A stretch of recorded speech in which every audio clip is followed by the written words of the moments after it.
Cordiales saludos a cada uno de ustedes. La Iglesia Bautista Hispana Guilford y el hermano Soruco aquí con ustedes les da la cordial bienvenida a cada uno de los miembros de nuestra iglesia local, hermanos de otras iglesias que tienen la bondad de también mirar este estudio precioso de día jueves de estudio bíblico. Sean todos bienvenidos. Una tarde calurosa, una tarde muy amena, pero sobre todo una tarde que tenemos la oportunidad de poder reunirnos y poder estudiar la bendita y sagrada palabra del Señor. Sean todos bienvenidos, queridos hermanos y amigos que nos miran. Quisiera que me acompañen en esta tarde entonces para comenzar este precioso tiempo de estudio bíblico allá al libro de Crónicas, primer libro de Crónicas, capítulo 29, versículos 18 y 19. Si usted no tiene una Biblia ahí al lado, ahí en la pantalla usted puede leer estos dos versículos de este precioso libro, del libro de Primera de Crónicas, capítulo 29, y vamos a leer algunas palabras del rey David. Ya pronto él está para morir, él ya sabe que su partida está pronta, y entonces hace una oración a Dios para su hijo Salomón, quien le iba a sustituir, quien le iba a reemplazar en esa tremenda tarea de gobernar sobre el pueblo de Dios. Así de que una preciosa oración que es muy especial y muy pertinente también para nosotros, para con nuestros hijos, nuestros nietos, que nosotros también podamos elevar esta oración y este clamor al Padre por nuestros hijos juntamente con ustedes. Así que leamos juntos esta pequeña porción del primer libro de Crónicas, capítulo 29, versículos 18 y 19. Y dice la bendita y santa palabra del Señor. Jehová, Dios de Abraham, de Isaac y de Israel, nuestros padres, conserva perpetuamente esta voluntad del corazón de tu pueblo y encamina su corazón a ti. Asimismo, da a mi hijo Salomón corazón perfecto para que guarde tus mandamientos, tus testimonios y tus estatutos, y para que haga todas las cosas y te edifique la casa para la cual yo he hecho preparativos, dice el rey David. Entonces vemos una preciosa oración del rey David, pidiendo primeramente, reconociendo que al Dios del pacto, al Dios de Abraham, de Isaac y de Israel, o sea, de Jacob, el Dios del pacto. El rey David está reconociendo el gobierno soberano de nuestro bendito y Dios todopoderoso. Y clama, especialmente dice, que por el corazón del pueblo, que la voluntad del pueblo esté perpetuamente inclinada hacia Él, un corazón que sea para Él. Esta era la oración de David, que el pueblo no se aparte de la fe en el Dios verdadero. Y este era el clamor del rey David. Bien, su corazón, él experimentó momentos difíciles, pero es el único hombre en el cual da Dios testimonio de que era un hombre conforme al corazón de Jehová. Tremendo hombre de Dios, con todas sus fallas y deficiencias que tuvo, pero fue un hombre que vivió para Dios, y nosotros hemos sido bendecidos con los salmos y con la historia del rey David. Pero él clama para que el pueblo continúe teniendo un corazón inclinado hacia él.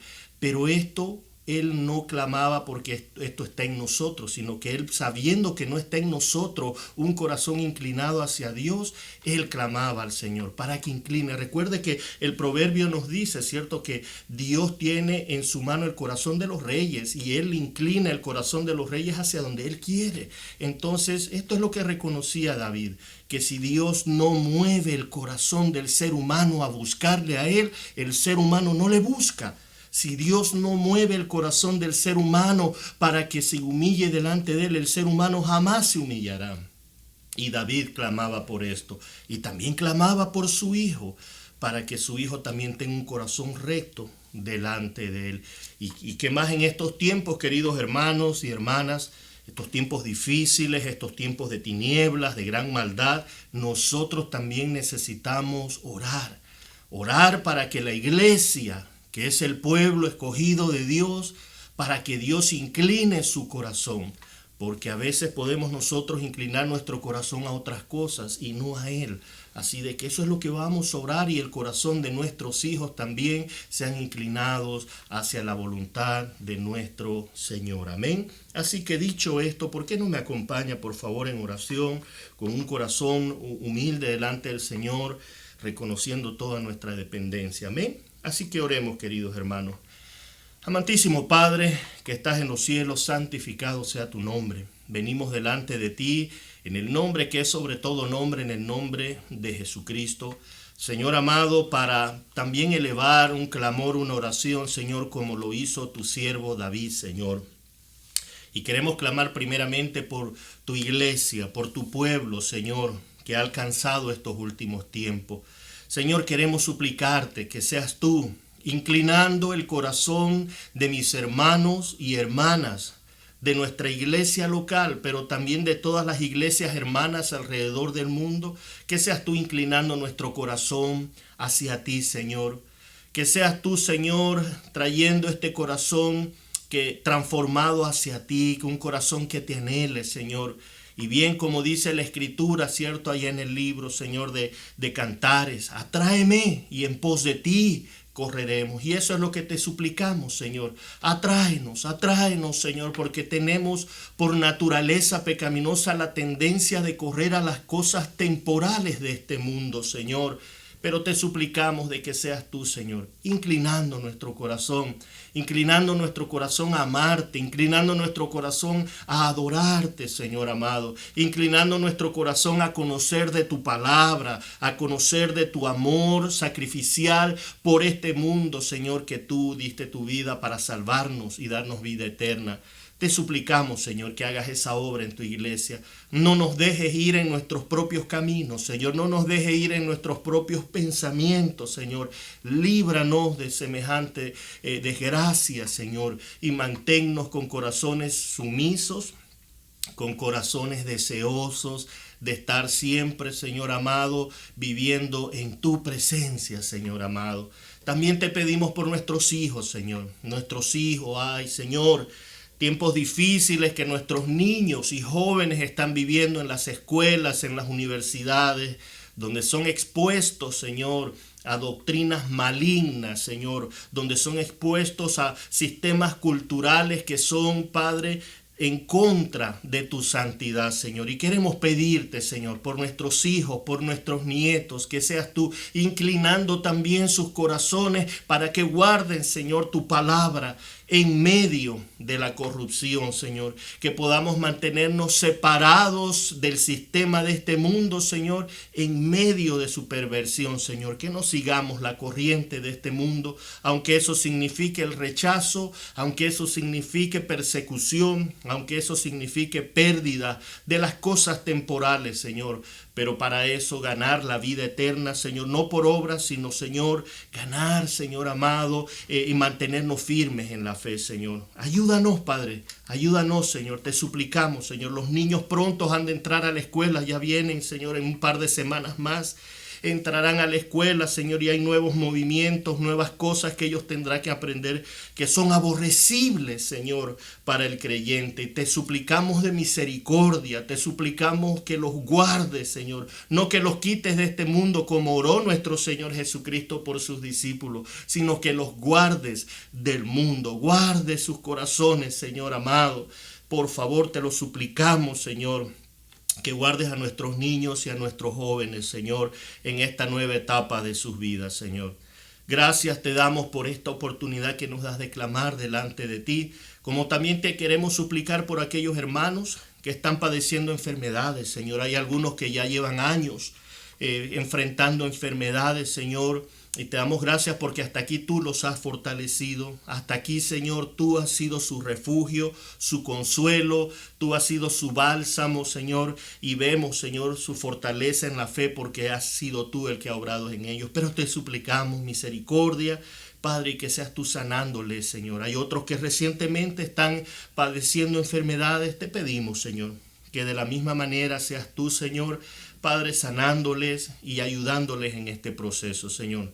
También queremos pedirte por hay algunos hermanos, alguna hermana, Señor, nuestra hermana Diana que ha perdido a su abuelita, que seas tú consolando a toda la familia. Eres tú el consolador, Señor. Tú sabes lo que es perder, Señor, un hijo, un familiar, Señor. Así de que te pedimos que consueles a toda la familia en este momento de gran dolor, Señor. Y también, Señor, seas tú bendiciendo este estudio bíblico de esta noche, Señor. Que seas tú, Señor, dándonos gracia, dándonos, Padre, facilidad de palabra. Pero sobre todo queremos pedirte en el nombre de Jesús que seas tú, Señor, haciendo crecer esta palabra en nuestros corazones. Que lleve mucho fruto para la gloria y honra de tu nombre, Señor. Todo esto te lo pedimos con gratitud, sabiendo de que tú escucharás nuestras oraciones porque pedimos conforme a tu voluntad, Señor, para las cosas eternas, Señor. Así que gracias te damos. Todo esto en el nombre que es sobre todo nombre, en el nombre de Jesús, y todos decimos amén y amén.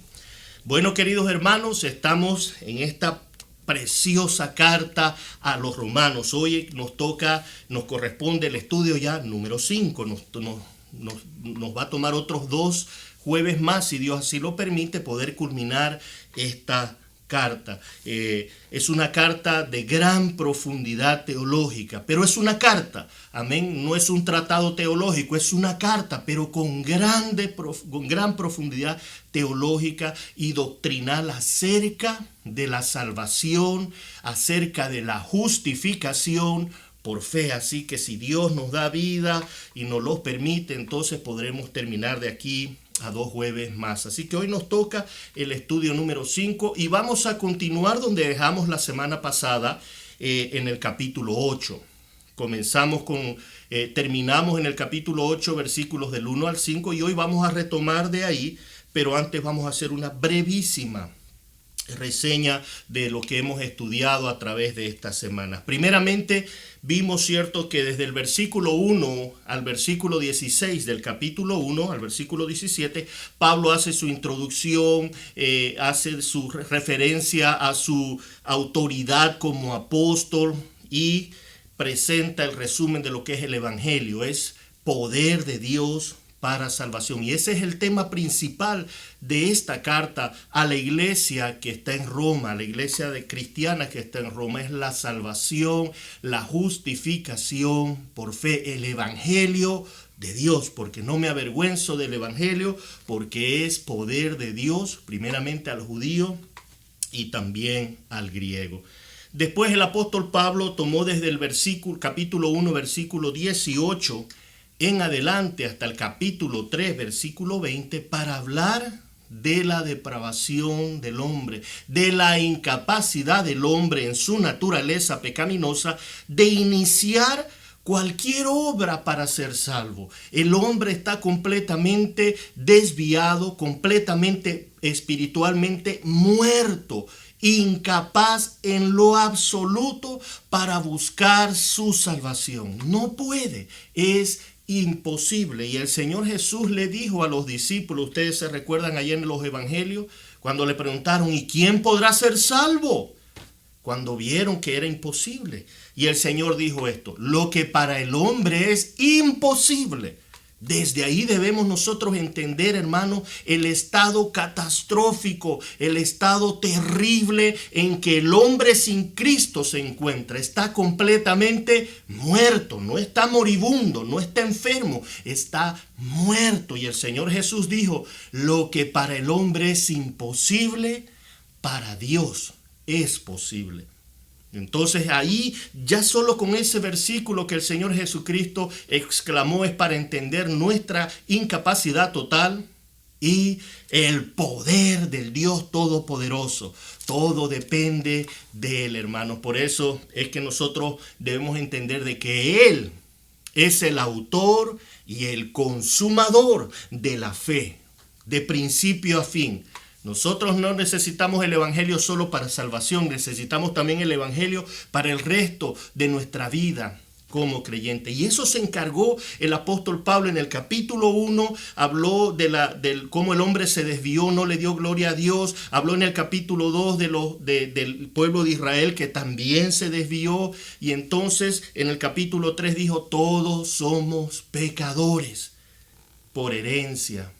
Se nos dio esta naturaleza pecaminosa. Y entonces, como dice ahí en su pantalla en Romanos capítulo 3, versículo del 10 al 12, no hay justo ni aún uno. No hay quien entienda. No hay quien busque a Dios. Esto es importante, hermano. Todos se desviaron. Todos se hicieron a una inútiles. Y esto es lo que el apóstol Pablo se encargó. Pero luego del capítulo 3, versículo 21 o versículo 20 comienza a decir lo que es el evangelio. Y presenta en el versículo 24 diciendo, siendo justificados gratuitamente por su gracia, mediante la redención que es en Cristo Jesús. Y dice el versículo 1 del capítulo 5, justificados pues por la fe tenemos paz para con Dios por medio de nuestro Señor Jesucristo. Entonces es importante, hermanos, que nosotros leamos con detenimiento y con ciencia, o sea, con entendimiento y con razonamiento de lo que la Escritura nos dice. Mire, en el versículo 24, ahí en su pantalla dice, siendo justificado, o sea, hecho recto, perfecto delante de Dios. La culpa ha sido quitada, la justicia de Cristo se nos ha sido dada, así como ustedes ven en ese gráfico. Cristo toma nuestro pecado y nosotros recibimos de Cristo su justicia. La vida perfecta que Él vivió en esta tierra mientras estuvo vivo, esa vida perfecta se nos ha sido dada a nosotros. Y nosotros le dimos el pecado, o sea, nuestra culpa. Él llevó nuestro castigo. Entonces, y dice, siendo justificados gratuitamente. Porque la salvación no es un pago porque tú decidiste creer, porque te presentaron el evangelio y entonces como tú tienes libre albedrío, tú decidiste creer y entonces Dios te debe la salvación. No es así. Ahí dice justificado gratuitamente. No tienes que pagar nada porque no puedes hacer nada para recibir. Y dice por su gracia. Se da cuenta, no solo gratuito, sino por su gracia. O sea, es un regalo que Dios nos está dando. Y esto de ya nos puede, hermano, enfatizar la seguridad, que luego vamos a hablar en el capítulo 5 y 6, la seguridad de la salvación. Porque la salvación no se pierde. ¿Cómo puedes perder algo que tú nunca ganaste? ¿Cómo puedes perder algo que tú no has ganado, que se te ha sido dada por el puro afecto de su voluntad, gratuitamente por su gracia, mediante la redención de Cristo Jesús? Lastimosamente hay muchos que quieren ellos poner un poco de su parte, decir, no, es que Dios hizo una parte y yo hice otra. Y eso es solo para quitarle la gloria a Dios. El mismo apóstol Pablo nos dice en Efesios que fuimos salvos por gracia por medio de la fe. Y esto no de vosotros, hermanos, pero no necesitamos más interpretación. Y esto no de vosotros, es un don de Dios. ¿Para qué dice? Para que nadie se gloríe. No por obras, para que nadie se gloríe. Así que cuando alguno dice, no, es que Dios hizo su parte, yo hice mi parte, esto es 50-50, estamos quitándole la gloria al único que merece toda la gloria, a nuestro trino Dios y a nuestro Señor Jesucristo. Y entonces el versículo 1 del capítulo 5 dice, justificados nuevamente, hechos justos, perfectos, por la fe que Él nos dio. La fe que Él nos dio, ahora tenemos paz, estamos reconciliados con Dios, ya no somos sus enemigos. Si siendo enemigos nos salvó, ahora que somos hijos, ¿cómo no nos dará con Él, juntamente con Él, todas las cosas? Y no se está refiriendo a un trabajo, no se está refiriendo a una casa, se está refiriendo a todas las promesas que nos dio en Cristo Jesús de la vida eterna. La glorificación, la bendición de su venida, todas estas cosas nos dará, porque si siendo enemigos nos reconcilió con Dios, ¿cuánto más ahora que somos sus hijos? ¿No nos dará estas promesas? ¿Cómo vamos a perder algo que no hemos ganado? Bendito sea su nombre, alabado por siempre nuestro Señor Jesús. Y eso es lo que aprendimos la semana pasada. Vimos el propósito de la ley. Y esto solamente es un recuento rápidamente porque quiero que comprendamos este punto, porque después del capítulo 8, ya desde el 9 en adelante, hermanos, ya es fácil de entender esta carta a los romanos, pero si pasamos por alto este punto vital de la ley y el evangelio, vamos a tener mucho problema en entender el evangelio de Dios. Y en el capítulo 7, se recuerdan, la semana pasada leímos de que nosotros los creyentes estamos muertos a la ley. Y dice el versículo 1, ¿acaso ignoráis, hermanos? Pues hablo con los que conocen la ley, que la ley se enseñorea del hombre entre tanto que éste vive. ¿Qué está queriendo decir? Aquí está tomando primeramente cualquier ley secular en este aspecto.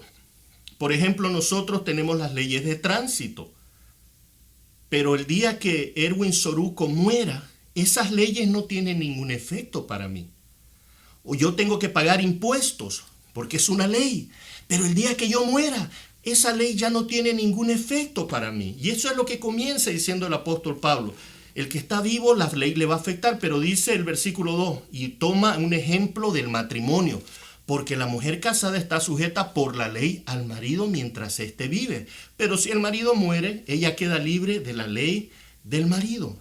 Entonces está diciendo claramente que mientras uno vive, uno está sujeto a la ley. Y mire lo que dice el versículo 4. Así también vosotros. Ahora Pablo ya le está hablando a los creyentes, tomando la analogía del matrimonio y la ley, le habla a los creyentes y dice, así también vosotros, hermanos míos, habéis muerto a la ley. ¿A cuál ley? A la ley de los mandamientos. Ahora Pablo está hablando de creyentes que han muerto a la ley de los mandamientos, al pacto de la ley que nos condenaba, el ministerio de condenación. Dice, hemos muerto a esa ley mediante, no porque hemos muerto físicamente, sino que hemos muerto simbólicamente ¿en quién? En el cuerpo de Cristo. Porque Cristo en la cruz tomó nuestro lugar, era nosotros los que teníamos que ser condenados, porque la ley nos condenaba, es el ministerio de muerte, el ministerio de condenación, pero Cristo murió tomando mi lugar y entonces yo ahora he muerto a esa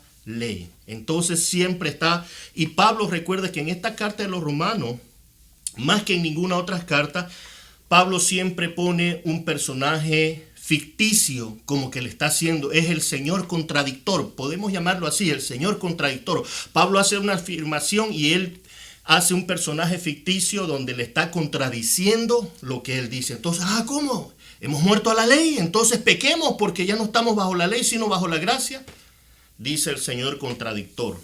Y Pablo dice en ninguna manera, pero hemos muerto nosotros. Y mire, ¿cuál es el propósito de que somos justificados?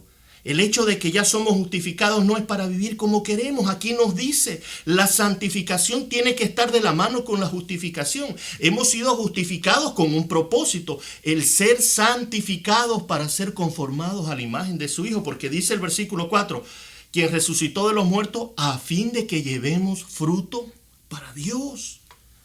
Y ese fruto es en nuestra vida de santificación, que va a ser todos los días hasta que Él venga por nosotros. Entonces, ¿qué significa que hemos muerto a la ley? Hagamos un breve recuento de ello. Significa entonces de que ya la ley de los mandamientos no nos afecta para condenación, porque ya nosotros hemos pagado por nuestros pecados mediante el cuerpo de Jesucristo. Jesucristo pagó los mandamientos, nosotros los hemos quebrantado y debe ser castigado el pecado. Dios tiene que castigar el pecado y en vez de castigarlo en nosotros, castigó a su Hijo. Entonces, nuestra relación con la ley, nuestro matrimonio con la ley ha desaparecido. ¿Por qué? Porque nosotros hemos muerto en Cristo Jesús. Entonces, ya la ley no nos puede condenar. ¿Cuántos damos gloria a Dios?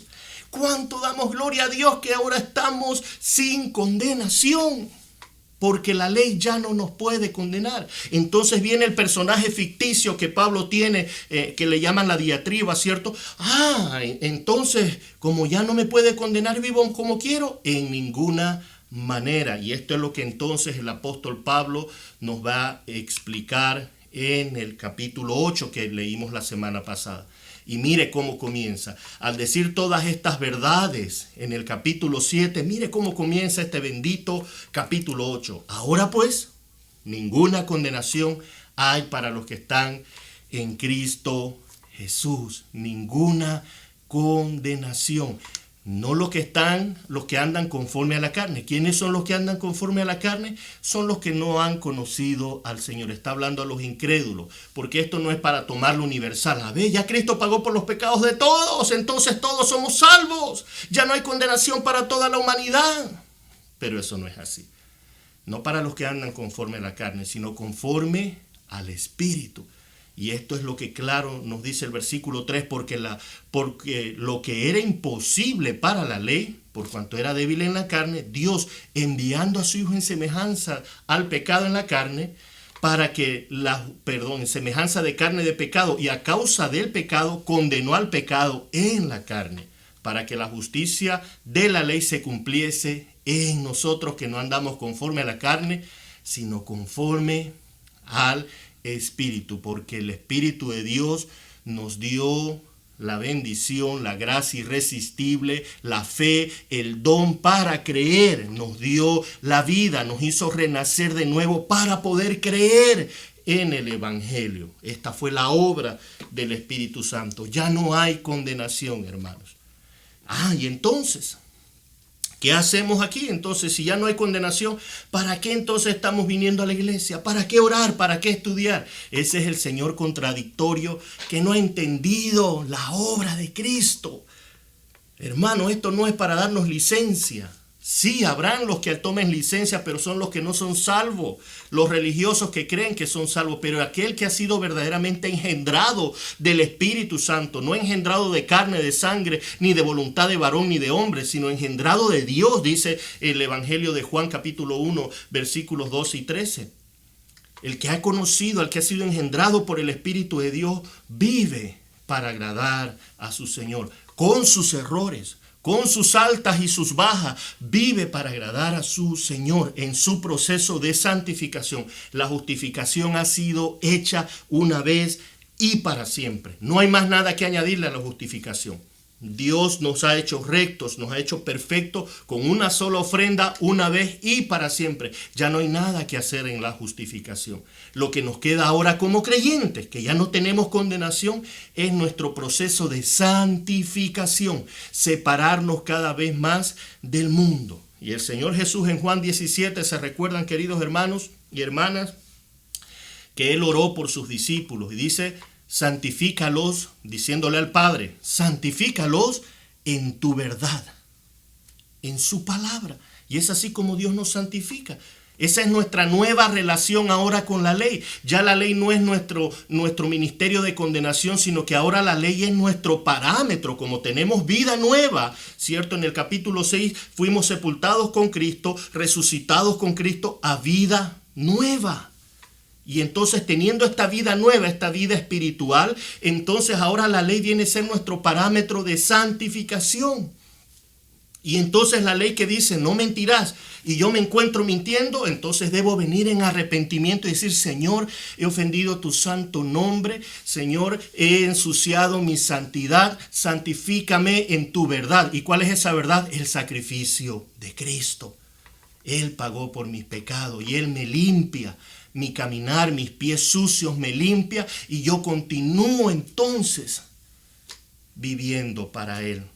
Y eso es nuestro proceso de santidad y es lo que en Romanos, y mire lo que dice el apóstol Pablo, ahí al libro de Gálatas, este libro de Gálatas, precioso libro, hermano. Mire lo que dice Gálatas capítulo 5, versículos del 1 al 4. Estad pues firmes en la libertad con que Cristo nos hizo libre, y no estéis otra vez sujetos al yugo de esclavitud. He aquí yo, Pablo, os digo que si os circuncidáis, o sea, porque los Gálatas, ¿se acuerdan? La iglesia de Galacia querían regresar, porque los judaizantes le dijeron: bueno, son salvos por la fe, pero tienen que cumplir los mandamientos, tienen que cumplir la ley de Moisés y circuncidarse. Y estaban ellos haciendo semejante torpeza. Pero Pablo les dice: estamos firmes en la libertad. Cristo nos libertó de la condenación de la ley. Estamos sin condenación, estamos libres. Pero libres para vivir para Él, para agradarle, porque ya el pecado no se enseñorea de nosotros. Ahora nosotros tenemos un poder mayor, no nosotros, sino el Espíritu Santo que mora en nosotros. La nueva simiente de Cristo en nosotros nos da el poder ahora para poder vivir una vida en santidad. Sí, vamos a tener nuestros momentos difíciles, nuestros momentos que estamos pecando, pero venimos delante del Señor. El Espíritu Santo va a incomodar nuestros corazones y venimos en arrepentimiento. Esa es la diferencia de un verdadero creyente. Anda buscando agradar a su Señor. Y cuando peca viene como el rey David: oh Señor, límpiame con hisopo. Crea en mí un espíritu nuevo, un corazón recto delante de ti. Y entonces hablaré a los impíos de tu salvación. Y eso es lo que debemos hacer. Y entonces el apóstol Pablo dice en el versículo 2: he aquí yo, Pablo, os digo que si os circuncidáis, de nada os aprovechará Cristo. Y otra vez testifico a todo hombre que se circuncida. Está hablando a todo hombre que quiere circuncidarse para cumplir la ley y que ahora ya se quieren hacer judíos mesiánicos y que la kipá y Shalom y Yeshua Meshiaca. No, hermanos. No, estén firmes en la libertad con que Cristo nos ha hecho libre en su sangre derramada en la cruz del Calvario. No es para seguir rituales, hermano, y volver a la esclavitud de una ley que jamás podríamos cumplir por nuestras propias fuerzas, sino en vano hubiese muerto Cristo. Y mire lo que continúa diciendo en el versículo 3. Y otra vez testifico a todo hombre que se circuncida, que está obligado a guardar toda la ley. De Cristo os desligaste, los que por la ley os justificáis, de la gracia habéis caído. Oh, hermanos, son serias advertencias, pero un verdadero creyente no puede hacer esto. Si hay un creyente que aceptó la salvación por fe y luego se hace mesiánico y que se hace que va a la ley y que entonces tiene que guardar para ser salvo y agradar a Dios, entonces nunca fue creyente. Fue alguien orgulloso tratando de buscar su propia justicia. Y eso Dios lo mira como trapo de inmundicia. Son duras palabras, queridos hermanos. Por eso el apóstol Pablo dice ahí: estad pues firmes. Estad firmes en la libertad con que Cristo nos hizo libre, para vivir una vida para Él. Y eso es lo que dice: justificados por la fe en Jesucristo. Y aquí solo pongo esta figura para que se nos quede, ¿cierto? Todos conocemos la torre de Pisa, cómo está inclinada. Pero esto es lo que el Señor hace con nosotros. Nos pone rectos en su cruz, en su muerte, en su sangre derramada, en su cuerpo molido. El Señor Jesucristo nos hace justos, nos hace perfectos, nos endereza una vez y para siempre delante de Dios. Obra maravillosa. Y luego tenemos lo que es vivir en el Espíritu, ¿cierto? Es la santificación. El pueblo se da cuenta de esta imagen cuando Moisés estuvo 40 días en el monte y trae los mandamientos. El pueblo se hizo un becerro de oro y dijeron, este es nuestro Dios. No se santificaron, ellos comenzaron a hacer lo que veían que las naciones hacían allá en Egipto, teniendo ídolos, quebrantando, hermanos, el segundo mandamiento. No te harás imagen de mí ni de nada en este mundo, ni lo que está en el cielo, en la tierra o debajo de ella. No te harás imagen. Y aquí los israelitas le pidieron al sacerdote Aarón, haznos un becerro de oro. Y ese es Jehová. Y Aarón dice, aquí está tu Dios, Jehová de los ejércitos que te sacó de Egipto. Y hacen tremenda abominación. Eso no es santificarse. Santificarse es separarse, cada día separarse más y más del sistema de este mundo. Y este mundo va a querer imponernos sus sistemas malignos. Y nosotros debemos santificarnos, pero no podemos por nuestras propias fuerzas. Porque nosotros con esta naturaleza pecaminosa, este residuo de pecado que vive en este cuerpo carnal, tiende a alinearse con las ideas de este mundo. Por eso es que debemos estar firmes, queridos hermanos, y santificarnos. Y para eso tenemos nuestra nueva relación con la palabra de Dios, con su ley, por medio del Espíritu Santo, para ir separándonos cada día más. No estamos hablando de separación física, de no tener contacto con el mundo. No. Estamos hablando de las actitudes y de la cultura pecaminosa que el mundo trata de imponer. Que ellos hagan lo que ellos quieran, pero nosotros tenemos un parámetro de vida, la palabra del Señor. Y entonces viene el famoso versículo 28 al 30. Precioso versículo. Leamos esta palabra juntos, hermanos. Y dice, y sabemos que los que aman a Dios, todas las cosas le ayudan a bien. Esto es, a los que conforme a su propósito son llamados.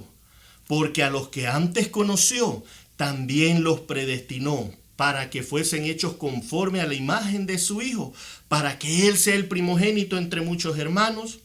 Y a los que predestinó, a estos también llamó. Y a los que llamó, a estos también justificó. Y a los que justificó, a estos también glorificó. Qué preciosa escritura que ahora el apóstol Pablo está introduciendo. Y hermanos, aunque muchos dicen, esta es una doctrina controversial, pero controversial porque quieren hacerla controversial. Porque ahí está claro lo que tiene que decir, hermano. No tenemos mucho que tratar de interpretar porque está claro el mensaje. El apóstol Pablo, como ya vino hablando que hemos muerto a la ley, que ya no hay condenación para nosotros y que nosotros vamos a padecer en este mundo por el simple hecho de que estamos en contra del sistema de este mundo, el creyente va a padecer mucho sufrimiento de todo tipo. De la gente, del mundo, de Satanás, de su sistema demoníaco. Vamos a nosotros como creyentes enfrentar gran oposición. Y el apóstol Pablo dice, a pesar de eso, hermanos, sabemos que los que aman a Dios, todas las cosas les ayudan para bien.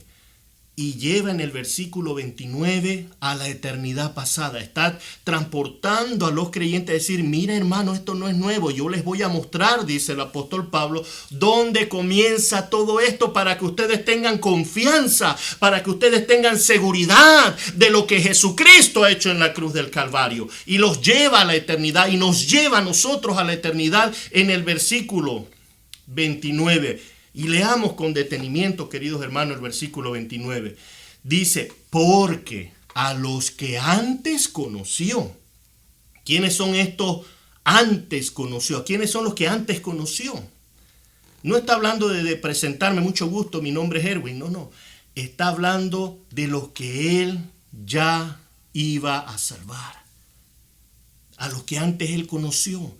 Porque recuerde de que Él escogió a los que iba a salvar antes de la fundación del mundo. Y esto es lo que nos está diciendo. Hermanos míos, ustedes son salvos porque Dios los conoció a ustedes antes de la fundación del mundo. ¿Y para qué conoció a estos? Dice, porque a los que antes conoció, también los predestinó.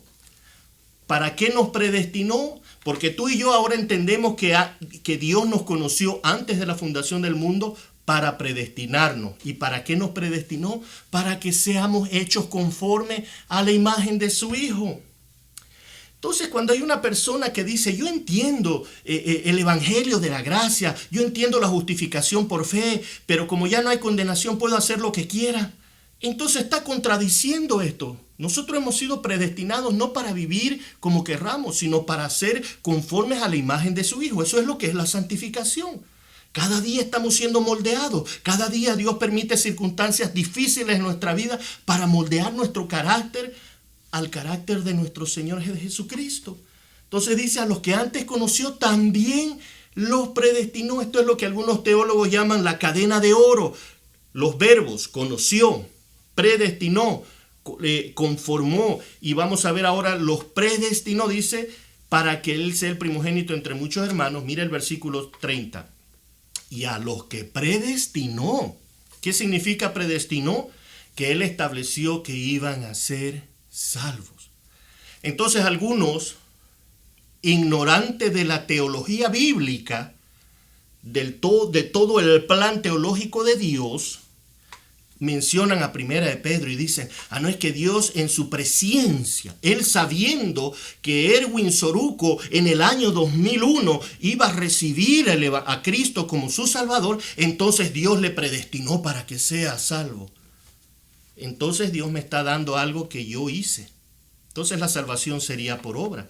Y esto no hace sentido. Mira, hermano, los que algunos lastimosamente creen de que la salvación depende del hombre, de que Dios haga una parte y el hombre hace otra parte, pero cuando oran van en contra de ellos, de lo que ellos están diciendo.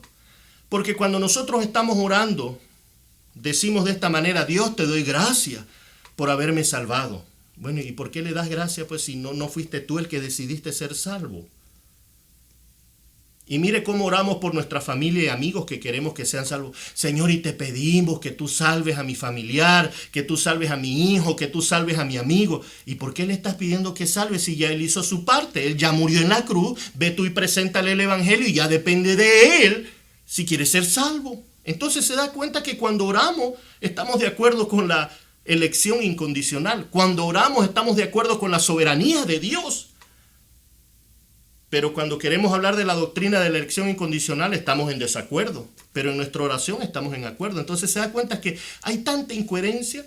Pero él dice, cuando es su presciencia, habiendo sido en su presciencia salvos, no es porque Dios conocía de antemano quién le iba a recibir, no, sino que Dios de antemano decidió quién iba a ser salvo. Y ya vamos a ver esto.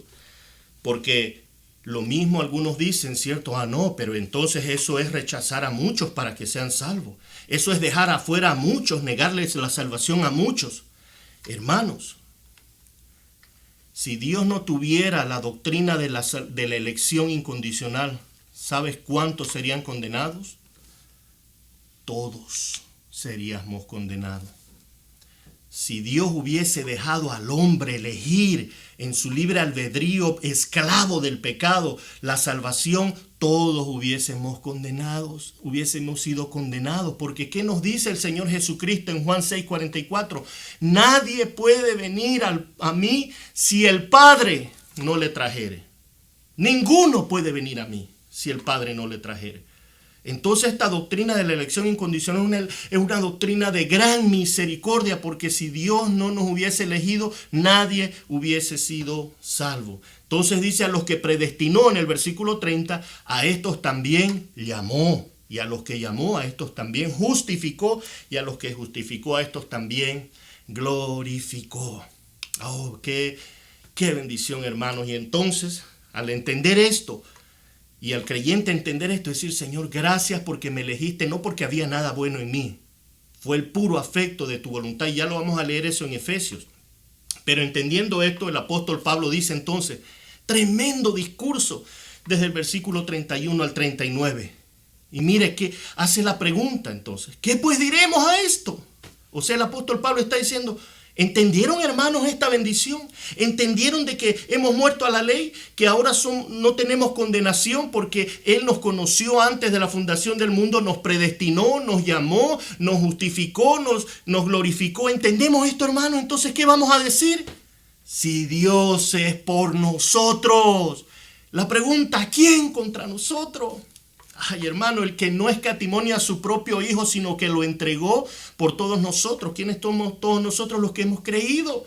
¿Cómo no nos dará también con Él todas las cosas? Y mire lo que dice aquí, hermanos. ¿Cómo podemos creer que vamos a perder algo que no hemos ganado? Y mire, el apóstol Pablo dice en el versículo 33, ¿quién acusará a los escogidos de Dios? Dios es el que justifica. Cuando estaba enseñando esta doctrina a una persona ya hace muchos años atrás, y le enseñé lo de la justificación, lo que había yo aprendido acerca de la justificación, entonces se enojó y me dijo, tú estás justificando el pecado. Enojado. Y yo le dije, no, yo no lo estoy justificando, es Dios. No yo, es Dios quien lo está justificando. Él lo está perdonando. No nos dice eso ahí. ¿Quién acusará a los escogidos de Dios? Dios es el que justifica. ¿Quién es el que condenará? Cristo es el que murió, más aún el que también resucitó y el que también está a la diestra de Dios e intercede por nosotros. ¿Quién nos separará del amor de Cristo? Tu tribulación, angustia, persecución, hambre o desnudez. Nada de eso, hermano. Mire lo que dice el versículo 37. Antes, en todas estas cosas, somos más que vencedores por medio de aquel que nos amó. O sea que somos más que vencedores por medio de Jesucristo. No es que somos vencedores, no es que vamos a vencer, no, somos vencedores. Nuestra salvación está segura en las manos del Señor. Nuestra esperanza está segura. Como el domingo se nos enseñaba, ¿cierto?, acerca del libro de Esther, Esther iba a ir a interceder delante del rey, pero el pueblo estaba incierto, era una esperanza incierta, no sabían si el pueblo iba a responder, si el rey iba a responder a favor del pueblo, no sabían. Pero nosotros como creyentes tenemos una esperanza segura, porque ha sido sellada con la sangre de Jesucristo, queridos hermanos. Y por eso dice este versículo 37, antes en todas estas cosas somos más que vencedores por medio de aquel que nos amó, por lo cual estoy seguro que ni la muerte, ni la vida, ni ángeles, ni principados, ni potestades, ni lo presente, ni lo porvenir, ni lo alto, ni lo profundo. Y escuche esto, ni ninguna otra cosa creada nos podrá separar del amor de Dios en Cristo Jesús, Señor nuestro. Y mire que hay algunos audaces, dicen, sí, es cierto, nada de esto te podrá separar del amor de Dios, pero ahí hay una cosa que sí te puede separar y que no está escrita ahí. Así dicen algunos audaces, intrépidos, astutos. Y uno dice, ¿y qué es esa cosa que me puede separar del amor de Cristo? El pecado te puede separar de Dios, porque ahí no está escrito, y la razón que no está escrito es porque eso es lo único que te puede separar. ¿Y no has leído los otros 8 capítulos, pues? Que Cristo pagó por el pecado. ¿Quién es el que nos va a acusar? Ya Cristo murió pagando nuestros pecados. Ay, hermanos, pero es que el que se quiere llevar la gloria siempre anda desestimando la obra del glorioso Señor Jesucristo. Y entramos al bendito capítulo 9, la elección de Israel. Pareciera esto un vuelco brusco del apóstol Pablo, porque el capítulo 9 ahora va a enfocarse en Israel y pareciera que está saliéndose de otro tema. Pero como Pablo está hablando aquí de los gentiles y de los judíos y que Dios tiene elegidos y que habla de la condenación a aquellos que quieren estar bajo la ley, porque los judíos eran los que estaban bajo la ley. Y entonces se recuerdan el Señor contradictorio imaginario que el apóstol Pablo está aquí hablando. Entonces decía, pero ¿cómo va a ser, apóstol Pablo? ¿Cómo vas a decir que nosotros que queremos cumplir la ley de Dios porque somos el pueblo escogido de Dios, somos Israel, el pueblo escogido de Dios, y que tenemos el pacto de la ley con nosotros, vamos a ser condenados? No, Dios va a cumplir con nosotros su pacto porque nosotros somos su pueblo escogido. Y entonces el apóstol Pablo, anticipándose a ese tipo de contradicción, a ese tipo de argumentos falsos y religiosos, el apóstol Pablo comienza este otro magistral capítulo. Veamos el capítulo 9. Mire lo que dice el versículo 5. Verdad digo en Cristo, no miento, y mi conciencia me da testimonio en el Espíritu Santo, que tengo gran tristeza y continuo dolor en mi corazón, porque deseara yo mismo ser anatema, maldito, dice él, separado de Cristo, por amor a mis hermanos, los que son mis parientes según la carne, que son ¿quiénes? Los israelitas. Porque recuerde que Pablo era un apóstol a los gentiles. Entonces Pablo está diciendo, no porque yo soy apóstol a los gentiles, a mí no me importa mi pueblo, mi país de donde yo soy israelita de la tribu de Benjamín, dijo el apóstol Pablo. Y él está diciendo, no, yo sufro por mi pueblo, yo desearía que ellos se vengan al Señor, pero y esto es lo que le está diciendo. Dice por mis hermanos, mis parientes según la carne, el versículo 4, que son israelitas, de los cuales, y mire cómo el apóstol va a refutar a ese falso creyente. Y le dice, yo reconozco que a Israel se le ha dado la adopción, la gloria, el pacto, la promulgación de la ley, el culto y las promesas de quienes son los patriarcas, Abraham, Isaac y Jacob, y de los cuales según la carne vino Cristo, el cual es Dios sobre todas las cosas, bendito por los siglos. Amén. Entonces el apóstol Pablo está diciendo, no, yo no estoy dejando a un lado o no tengo, como que yo no tuviera amor por mi pueblo. Sí, es el pueblo de Dios y se le ha dado estas bendiciones, la adopción, el pacto, la ley, la promulgación, los cultos, las promesas, todo esto es, pero el pueblo de Israel lo rechazó. Y él reconoce que de Israel viene el Cristo, él no está desestimando a la nación de Israel.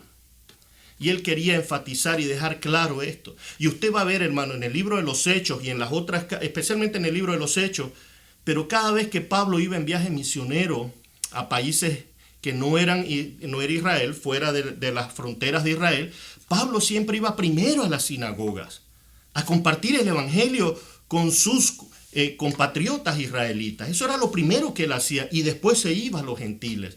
Pablo amaba a su país, amaba a la nación de Israel porque fue el pueblo que Dios escogió.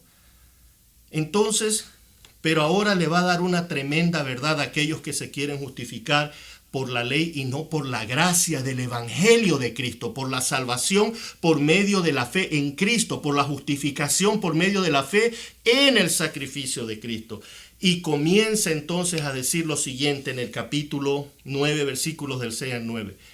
No que la palabra de Dios haya fallado, diciendo, o sea, no porque Dios le dio estas promesas a Israel e Israel rechazó al Cristo, Israel rechazó a Dios, y no solo en el tiempo de Jesucristo, sino a través de toda la historia, Israel siempre abandonaba a Dios. Y era Dios quien lo traía de regreso. Pero dice, no es porque Dios ha fallado. Y mire lo que dice aquí, hermano. Porque no todos los que descienden de Israel son israelitas. ¿Cómo es eso, pues? Yo soy boliviano porque nací en Bolivia. Mi hermano Jorge aquí es salvadoreño porque nació en El Salvador. Y aquí está diciendo el apóstol Pablo, no todos los que son de Israel son israelitas. ¿Cómo? ¿Qué? Y mire, entonces él comienza a explicar y dice, ni por ser descendientes de Abraham son todos hijos. ¿Cómo? Entonces prestemos atención a esto y dice, entonces, sino que en Isaac te será llamada descendencia. Esto es, no los que son hijos según la carne son los hijos de Dios, sino los que son hijos según la promesa son contados como descendientes. Porque la palabra de la promesa es esta: por este tiempo vendré y Sara tendrá un hijo. Sí, hermanos, Israel era el pueblo de Dios. Pero no todos son israelitas, porque tenía que ser por fe. Y va a mencionar aquí a Abraham. No por ser hijos de Abraham vamos a ser hijos de la promesa, porque Abraham tuvo 2 hijos. Y leamos esto ahí en Gálatas capítulo 4. Y ya lo vamos a ver en un momento. Mire lo que dice capítulo 4 de Gálatas, versículos 21 al 31, para entender lo que acaba de decir Pablo. Decidme los que queréis estar bajo la ley. Preste atención. No, es que yo tengo que cumplir los mandamientos de Dios para poder ser salvo. Y si no los cumplo me condeno y pierdo la salvación. Hermano, eso no es vivir en reposo. No hemos entendido que ya hemos muerto a la ley y ahora estamos en santificación. Y dice, decidme lo que queréis estar bajo la ley. ¿No habéis oído la ley?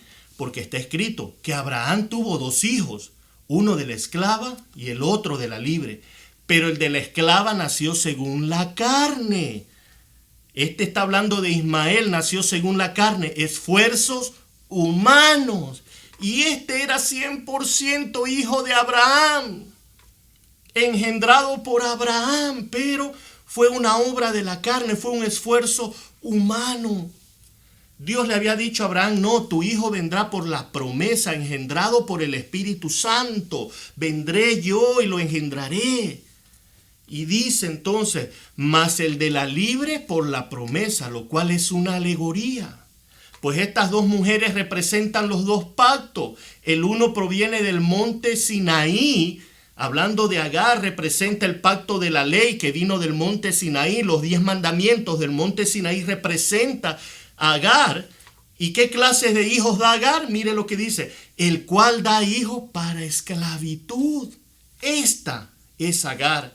Porque Agar es el monte Sinaí en Arabia y corresponde a la Jerusalén actual, pues esta, junto con sus hijos, está en esclavitud. No tienen la promesa, porque son hijos de esclavitud, son hijos de la carne, tratando de hacer con sus propias obras algo que no pueden hacer. Tiene que ser obra de Dios. Pero mire el versículo 26, mas la Jerusalén de arriba, la cual es madre de todos nosotros, hablando de Sara, es libre, porque está escrito, regocíjate, oh estéril, tú que no das a luz, prorrumpe en júbilo y clama, tú que no tienes dolores de parto, porque más son los hijos de la desolada que de la que tiene marido. Así que, hermanos, nosotros como Isaac somos hijos de la promesa, pero como entonces el que había nacido según la carne perseguía al que había nacido según el Espíritu, así también ahora. ¿Mas qué dice la Escritura? Echa fuera a la esclava y a su hijo, porque no heredará el hijo de la esclava con el hijo de la libre. De manera, hermanos, que nosotros no somos hijos de la esclava, sino de la libre. Hermanos, ¿sabe usted lo que le tocó a Abraham? Tener que echar a su hijo. Obra de la carne, porque ellos quisieron alcanzar la promesa de Dios por medio de esfuerzo humano. Y aunque era hijo legítimo de Abraham, Dios le dijo, no, ese no es de la promesa. Ese no recibirá la salvación. Voy a bendecirlo, pero no recibirá la salvación. Porque nadie va a tomar mi gloria. Yo no comparto mi gloria con nadie. Será obra mía como yo prometí y será de Sara, de la libre. Y ahí está, hermanos, como Isaac. Por eso entendemos lo que Pablo dijo en Romanos. No todos los que son israelitas descienden de Israel, son israelitas, ni todos los que son hijos de Abraham son de la promesa. Porque eso es lo que los fariseos decían. Nosotros somos descendientes de Abraham. Y el Señor le dijo, no, ustedes son hijos del diablo, le dijo el Señor Jesús. Así que debemos entender esto, hermanos. Cuando tú tratas de encontrar tu salvación por medio de cumplir la ley de Dios, tu justificación por medio de la ley de Dios, eres no nada más que un ismaelita fuera de la promesa de salvación. Pero nosotros lo que buscamos, hermanos, la justificación es porque Dios nos encontró a nosotros, porque Dios nos llamó, porque Dios nos predestinó y nos justificó en Cristo. Y todo esto por fe, una fe que no nació de nosotros, sino que se nos ha sido dada. Ni siquiera la fe viene de nosotros para decir yo tuve fe. No, hermano, fue un don de Dios. Y entonces dirá, bueno, ¿qué vamos a hacer entonces? Ahora sí, entonces si somos hijos de Isaac, entonces pues yo soy de la descendencia de Isaac, entonces voy a ser salvo. Entonces el apóstol Pablo da otro tremendo ejemplo. Mire capítulo 9, versículos 10 y 13. Y no solo esto, sino también cuando Rebeca concibió de Isaac, nuestro padre. Y mire aquí, hermanos, para que veamos que la elección de Dios no está basada en que Dios sabía que Jacob le iba a recibir y que Saúl no le iba a recibir, y entonces por eso es que Dios eligió a Jacob. No, hermanos, mire aquí, dice, pues no habían aún nacido, ni habían hecho aún ni bien ni mal. No habían hecho ni bien ni mal, o sea que Dios no miró que Esaú va a hacer lo malo, Jacob va a hacer lo... No, hermano, déjeme decirle algo. Si usted compara la vida de entre Esaú y Jacob, Jacob era peor que... De entre estos dos pecadores, Esaú y Jacob, Jacob era peor que Esaú. Así que Dios no lo escogió porque hizo uno bueno, el otro era más malo, sabía que iba a responder porque tenía alguito en su corazoncito, algo de bueno. No, hermano. Aquí lo dice claramente, no habían nacido ni habían hecho bueno y malo. ¿Para qué? Para que el propósito de Dios conforme ¿a qué? A la elección permaneciese. O sea, para que dijera, para que se muestre que yo elijo al que yo quiero elegir. Y ahí dice, permaneciese. Y mire qué más dice, no por las obras, sino por el que llama. Se le dijo, el mayor servirá al menor, como está escrito, a Jacob amé, mas a Esaú aborrecí. Entonces, ¿recuerdan el contradictor, el señor contradictor que está peleando con el apóstol Pablo? Dice, no, entonces esto es injusto, pues. Esto es injusto porque ¿cómo es que Dios va a elegir a algunos para salvarlos y a otros los va a elegir para condenarlos? Y esa es una mala interpretación. Dios no ha elegido a nadie para condenar. El mundo ya está condenado. No por elección de Dios, sino que nacen en pecado. Están condenados. Por cuanto todos pecaron, están destituidos de la gloria de Dios. Entonces viene el Señor contradictor y dice, pues entonces, ¿cómo es eso? Y vamos a ver, y mire lo que dice Efesios 1 del 3 al 5.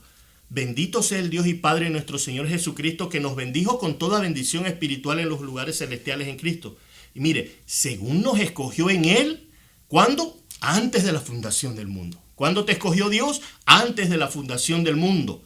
¿Para que fuésemos qué cosa, hermano? ¿Para vivir como querramos? No, para vivir santos y sin mancha delante de Él. Y es que sí, yo entiendo que me escogió porque yo no era tan malo. No, este hermano Jorge es malo, pero a mí yo no, yo soy buenísimo y por eso Dios me escogió.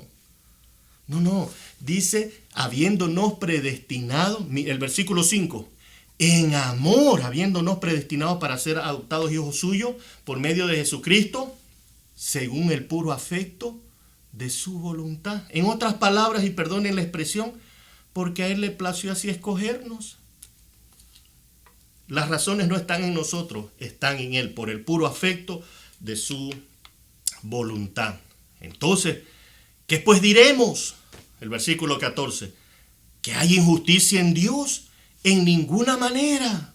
Porque esto es lo que la gente dice, ¿cierto? Cuando uno habla de la doctrina de la elección, dice, no, pues eso es injusto, que Dios elige a algunos para salvar y a otros para condenar. No, hermanos. Vuelvo a repetir, Dios no ha condenado a nadie, no eligió para condenar a nadie, no. Así ya nacieron pecadores y condenados. Pero no hay injusticia en Dios, porque de toda la masa de pecadores, Dios a algunos los va a salvar y les dio su misericordia, pero a los que no salvó les hizo justicia, les dio lo que merecían. Entonces no hay injusticia en Dios. Para que lo entienda mejor, supongamos por un momento que Dios hubiese decidido no salvar a nadie y condenar a todos. ¿Hubiese sido Dios un juez justo? Cierto que todos respondemos fácilmente, amén. Y entonces, ¿por qué ahora que Él decide salvar a alguno, decimos que Dios es injusto? Cuando el gobernador cada año decide perdonar a un preso en la cárcel y dejarlo libre, perdonándole todos sus delitos, pero solo puede salvar a uno o dos, puede perdonar y dejar libre. ¿Acaso el resto de la población de la cárcel puede decir qué injusto el gobernador no nos sacó a todos? No. El gobernador está siendo misericordioso, aplicando la ley de misericordia. Para nada está siendo injusto. A los que dejó en la cárcel les está haciendo justicia, es lo que merecen. Y a los que les perdonó les está haciendo misericordia, gracia. Entonces el apóstol Pablo dice, ¿qué pues diremos? ¿Que hay injusticia en Dios? En ninguna manera. Y mire, trae algo que no es nuevo, hermano, no es revelación nueva, trae algo del Antiguo Testamento que Dios le habló a Moisés en el pacto de la ley. Y dice, pues a Moisés dice, tendré misericordia del que yo tenga misericordia y me compadeceré del que yo me compadezca. Así que no depende. ¿Qué más necesitamos, hermanos? Así que no depende del que quiere, ni del que corre, sino de Dios que tiene misericordia. Porque la Escritura dice a Faraón, para esto mismo te he levantado para mostrar en ti mi poder y para que mi nombre sea anunciado por toda la tierra. De manera de que quien quiere tiene misericordia y al que quiere endurecer, endurece. Y Juan 6:44, que ya lo mencioné hace un momento, ninguno puede venir a mí si el Padre que me envió no le trajere, y yo le resucitaré en el día postrero. Pero me dirás, dice en el versículo 19, ¿por qué pues inculpa? Porque ¿quién ha resistido a su voluntad? Mas antes, oh hombre, ¿quién eres tú para que alterques con Dios? ¿Dirá el vaso de barro al que lo formó, ¿por qué me has hecho así? ¿O no tiene un vaso, o no tiene potestad el alfarero sobre el barro para hacer de la misma masa un vaso para honra y otro para deshonra? Y esto es importante que lo entendamos. El asunto del alfarero, el apóstol Pablo está diciendo, toda la humanidad es un pedazo de barro. Y Dios lo parte, por decir así, solo por poner número para que entendamos, lo parte por la mitad. Y dice, este barro es todo inútil, este barro es todo condenado, pero de esta mitad voy a hacer algo bonito y de esto los voy a dejar tal como están. No hay injusticia. Hay justicia para los condenados y misericordia para los que han sido elegidos para salvación. Y esto es lo que nos quiere. Y dice el versículo 22, ¿y qué si Dios, queriendo mostrar su ira para hacer notorio su poder, soportó con mucha paciencia los vasos de ira preparados para destrucción? Y para hacer notorias las riquezas de su gloria, la mostró para con los vasos de misericordia que Él preparó de antemano para gloria, a los cuales también ha llamado, esto es, a nosotros, no solo a los judíos, sino también a los gentiles. Y mire, trae a los profetas, Oseas, contemporáneo con Isaías, dice, como también Oseas dice, llamaré pueblo mío al que no era mi pueblo y a la no amada, amada. En el lugar se les dijo, vosotros sois pueblo mío, allí seréis llamados hijos del Dios viviente. También Isaías clama tocante a Israel, si fuera el número de los hijos de Israel como la arena del mar, tan solo un remanente será salvo. Y termina, hermanos, pues, el versículo 30-33. ¿Qué pues diremos? Que los gentiles que no iban tras la justicia han alcanzado la justicia, es decir, la justicia que es por fe, mas Israel que iba tras una ley de justicia no la alcanzó. ¿Por qué? Porque iban tras ellas no por fe, sino como por obras de la ley. Pues tropezaron en la piedra de tropiezo, como está escrito, he aquí pongo en Sión la piedra de tropiezo y roca de caída, y el que creyere en él no será avergonzado. Entonces, hermanos, nosotros vamos por una justicia por la fe en la obra de Jesucristo. No vayamos por una justicia por medio de nuestras obras, hermanos, porque vamos a tropezar con el sacrificio de Cristo. Y esto es lo que el apóstol Pablo dijo, justificados por la fe. Amén. Preciosa escritura, hermanos, para volver a estudiar esto. Vuelva usted a escuchar el video, sumérjase en este capítulo 9, entiéndalo, compréndalo y que el Espíritu Santo lo baje a su corazón. Amén. Si Dios lo permite, la próxima semana entonces estaremos estudiando capítulos 10, 11, 12 y 13. Amén. Ya va a ser un poco más rápido, pero necesitaba tomar tiempo en estos dos capítulos.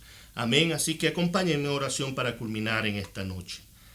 Amantísimo Padre, cuánto te alabamos, te bendecimos en esta noche, Señor. Qué buenas noticias, qué buenas nuevas. Bendito el Evangelio de nuestro Dios y Salvador, nuestro Señor Jesucristo. Qué buenas noticias, Señor. Estábamos condenados, mas tú nos justificaste por medio de tu muerte en la cruz del Calvario. Y ya no hay condenación para nosotros. Y ahora, Señor amado, nos estás santificando mientras estamos vivos hasta que tú regreses por nosotros. Gracias, gracias, gracias. Gracias porque nos conociste antes de la fundación del mundo. Nos predestinaste para esta salvación. Nos llamaste por medio del Evangelio y nos justificaste y nos glorificaste, Señor. Gracias. Bendito y alabado sea tu nombre, porque solo a ti es la gloria, porque esta es tu obra de principio a fin. Tú eres el alfa y la omega, el principio y el fin, el autor y el consumador de la fe. Y en esa fe queremos vivir, porque sin fe es imposible agradarte, Señor. Así de que nos gozamos grandemente, Señor. Y te pedimos perdón por si hay momentos en que queremos nosotros, Señor, obrar en nuestras propias fuerzas, Señor, y dejando a un lado la poderosa provisión, las arras de tu Espíritu Santo en nuestras vidas, Señor, y tu palabra, bendito Dios. Gracias te damos, Señor. Te pido por mis hermanos y hermanas que seas tú bendiciendo esta palabra en sus corazones y trayendo mucho fruto para gloria y honra de tu nombre, Señor. Y que también bendigas al pastor Freddy y a su esposa. Bendice al pastor Luis Gómez y su esposa, Señor, y seas seas tú, Señor, dándoles gracia y sabiduría en todo lo que ellos hagan, Señor. Te agradecemos por este tiempo, en el nombre de Jesús. Amén, amén. El Señor les bendiga, mis hermanos. Pasen buenas noches.